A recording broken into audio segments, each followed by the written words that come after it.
Direkt Avropanın, mesela Amerikanın ən sıx şəhərlərini Londondur və yaxud da ki, New Yorkdur da. Orada yaşayanların sayı da çoxdur. Məsələ, çox imkanlı adamlar var, hansıların ki, bahalı maşını var və şəhər kənarında yaşayırlar. Nə edirlər onlar? Avtomobilə otururlar, gəlirlər, Londonun ətrafında parklanma yerləri var. Avtomobili orada saxlayır, oradan çıxır, oturur. Ya metroya, qatara, orada müxtəlifdir. Həm qatarlar var, həm metrolar var, şəhərin içərisində işləyən. Ona oturur, rahatça gəlir öz işinə. Londonun mərkəzində. Bu adamın milyonlarla gəliri var.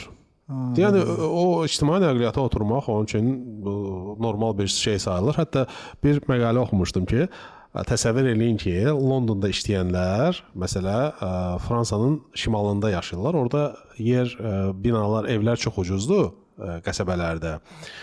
Və yanında da aeroport var və bunlar Londonda işləyirlər, amma orada yaşayırlar və hər gün o charter reyslərlə Londondan deməli Fransanın şimalına uçurlar evə.